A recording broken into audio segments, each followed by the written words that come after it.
BlackR 1.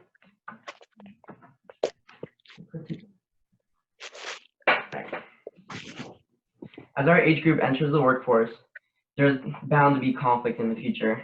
I myself have faced conflict before.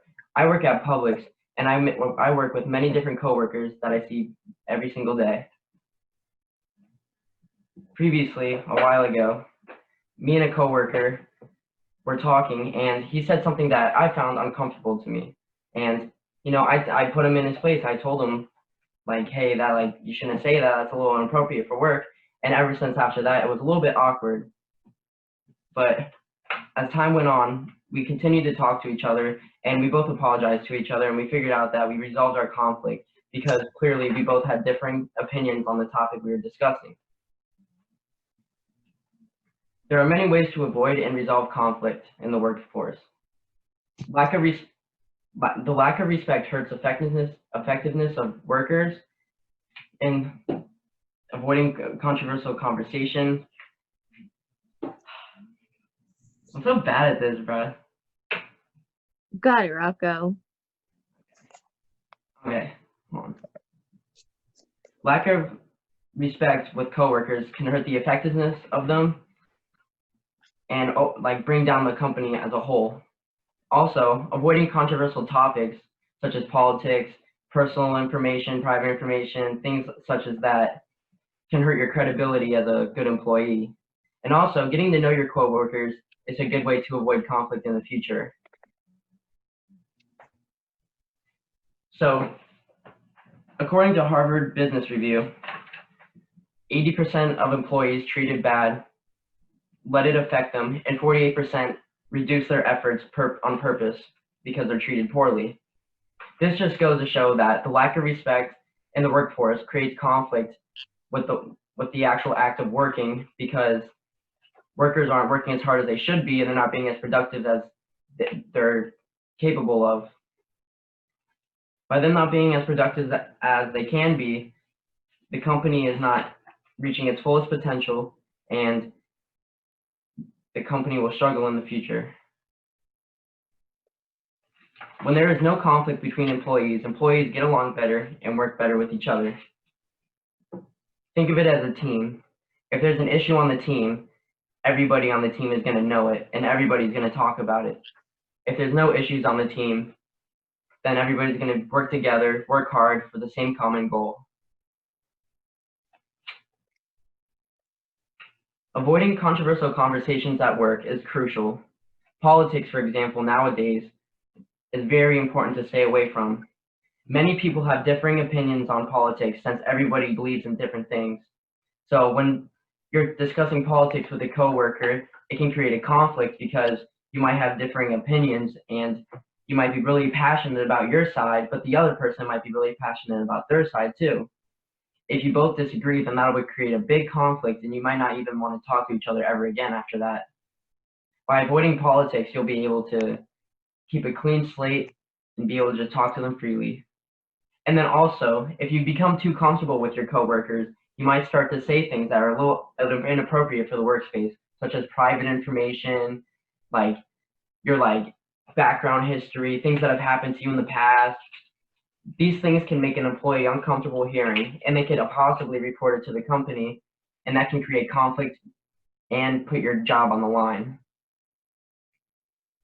Avoiding private information is very important because you don't want to be an open book to every single employee, because being an open book at work gives people opinions based off you, and when people create opinions, they usually stick with them for as long as they know you. Avoiding these will keep the credibility of work relations and will lead you to be a better worker.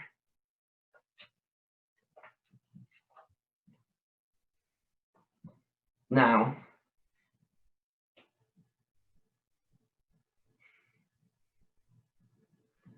by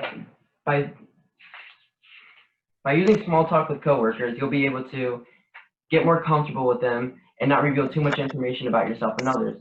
This will avoid conflict because small talk is such a commonly used thing among all people. People in the workforce use small talk all the time. They just get to know an employee, but not too well.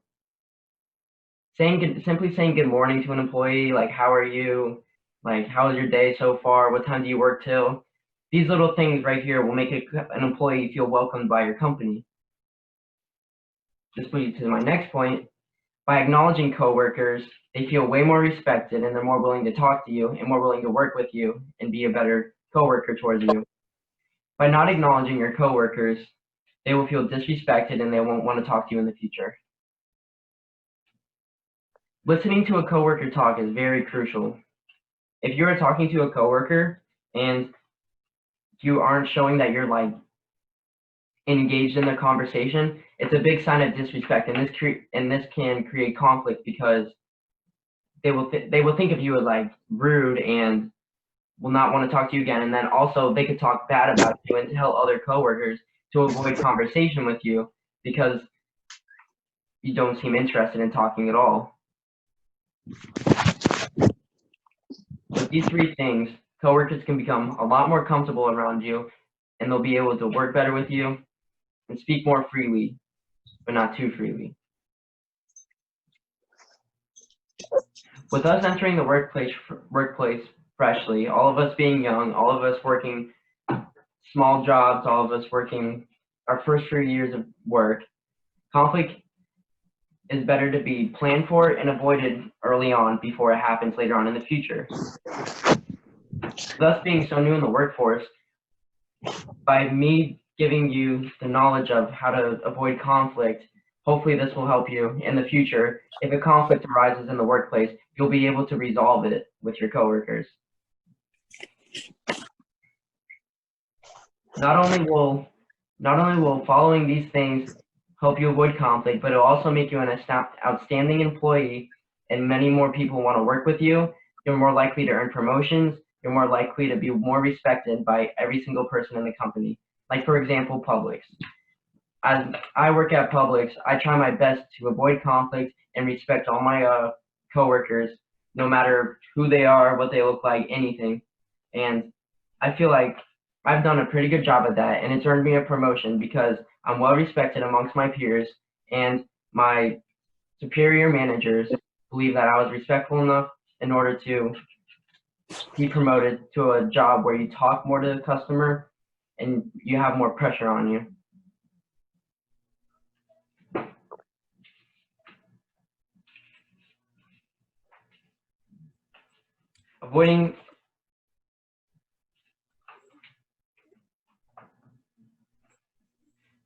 I myself, after doing research, will use these things to further on in my work career, and it will help me stay educated on conflict, how to resolve it, how to avoid it, how to respect my peers, how to engage in conversation, what not to talk about, what topics to avoid, and keep the credibility of my work relations. I hope this information will help you guys in the future, because we're just getting started in the workplace and we have many more years ahead of us, and this information is very important to be successful in the workforce. Thank you.